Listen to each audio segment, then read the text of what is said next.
basically what happened on a cross. And every movement was painful. Because if you try to relax, you're on there in such a way that if you try to relax and kind of drop down a little bit, your diaphragm would come up and you start to suffocate. And so you had to pull yourself back up. It was a terrible, terrible thing. No Roman citizen could be crucified. It was only for slaves and thieves and people that were a sign of disgrace to the world around them. This was a shameful thing to be on and to be a part of. But look how it's changed. Anybody wearing a cross today? Now we wear them as jewelry. We become a totally different symbol for us. It's a thing of beauty. It's a symbol that reminds us of God's love for us and how much He loved us. It's changed. It's different. And there's the tomb.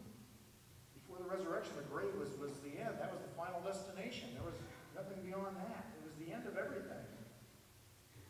But because of the resurrection, we rejoice. Because there's life beyond death. And it's where life really begins. It's where life really begins. You know, the hard part for us is that we see things in kind of a limited time, where we see things in a finite way. We see life has a beginning, life has an end. But it's that infinite part of life. We're just a small part of what's in store yet beyond. And what God has for all of us through that resurrection and that hope. And that's the difference that the resurrection makes. It really does make a difference in our lives and the way we live and the way we see things and perceive things. And it helps us understand what really matters in life. What really matters in life. Dale Evans one time said, "I spent most of my life searching for the pot of gold at the end of the rainbow. Then I finally found it at the foot of the cross." I found it at the foot of the cross. Because it changes our perspective on life and what's important in life and what really matters in life. And it's not the temporary things of life, but it's the eternal things of life. Jesus talked about that. He talked about that, where our treasures lie. You know, does it really make a difference of what we drive or what we live or where we live or what we wear? Because someday those things aren't going to matter at all. It's not that they're nice. It's not that they're nice to have, and Jesus doesn't say, you shouldn't have any of those things. But see, the problem is when those things become the driving force of our life. When they become the driving force by which we live. And when that happens, they become our gods. They become our gods, but they're temporary. They're temporary. Because we begin to identify with those things. And we're really called to identify with Jesus Christ. And the life that He offers and promises and brings to us. Those are the important things of life. You know, I talk to people who go through some terrible illnesses and some tragedies in their life. And I'll tell you, when you talk to individuals going through that, they come to understand what really matters, what's important in life. And they grasp those things even harder because of that. Jesus gives that opportunity, and He changes our perspective on life and what's important in life. Because it makes a huge difference. You know, because it brings us hope. We live by hope. And hope is important for us. Hope is important for all of us. And what kind of hope does the world tend to offer us? My gosh, read the news, look at the news and read the newspapers. And we see so many things happening in the world today. We see nations at war. We see natural disasters. Look at Japan with the earthquake, the tsunami. There are diseases that don't have cures, problems in homes, abused children, people sleeping on the streets, one thing after another. We look at the long list and we can get really discouraged. We can really get discouraged.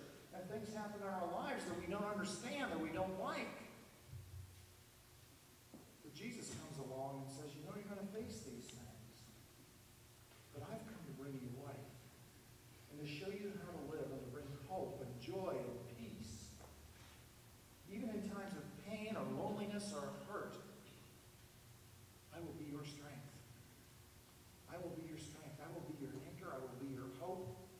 And I will not leave you. I will not forsake you. I will always love you. And I will be with you through whatever you face. That's life as Jesus offers it. That's life with the resurrected Lord and Savior. Because you see, death does not have the last word. It's life. Life has the last word. And that truly is our hope. I came across a story about a little boy named Philip.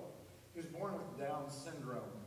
And he attended a third grade Sunday school class. He had other 8-year-olds in that class. However, because Philip was so different, the class had a hard time really accepting him and making him a part of that class.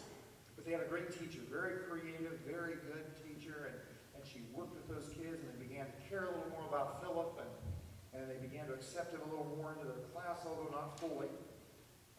It was working. One Sunday, the Sunday after Easter, beautiful day, the teacher had an assignment for the kids. She handed each one of the children an egg like this. This is from Lay's pantyhose, I guess. Because they're large, you know. Each one of the kids got one of these eggs. And she said what she wanted them to do is to go outside on that day and find something that was an example of life. And they were going to bring them in and talk about them. So all the kids got their big eggs, ran out, and, you know, frenzy, going out all through the churchyard looking for whatever, this thing and that thing, whatever they could find. And they all came back. They were all excited. They had all their eggs, and they placed them on the table. And one by one, they started to open them up. You know, one had a flower. One had a bug. Must have been a boy. You know, one had a leaf. One had a bud from a tree that was blossoming out. All these little things. And they came to one, and the class was really, you know, oohing and eyeing these things that were opening up. They opened one up, and there's nothing in it. And the kid said, wait a minute, that's not fair. Somebody didn't do what they were supposed to do. They were supposed to put something in there. Philip said, that's mine. They said, Philip, you know, Philip, you always get things wrong. You never do things right. There's nothing in there. And Philip said, no, wait a minute. I did do it right. It's empty. It's empty because the tomb on Easter morning was empty. And the kids got it. They got it. They understood the importance of Easter and the life of Easter promises. There was silence. And at that time, I think Philip then became a full member of that class. But you see, unfortunately, several months later, Philip contracted a disease that his little body just couldn't fight. And he died. They had the service in the sanctuary of the church.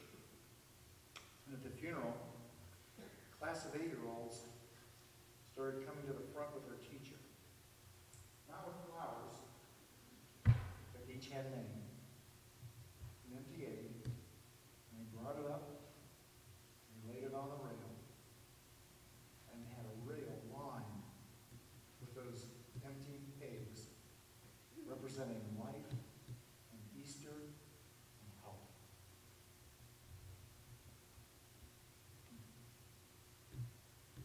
Paul wrote, O death, where is thy victory? O death, where is thy sting? Thanks be to God who gives us the victory through our Lord Jesus Christ. Because you see, the resurrection makes a difference. It makes a huge difference in life and in our hearts. It enables us to see those things which are really important, those things that really matter in life. Before, life is filled with despair.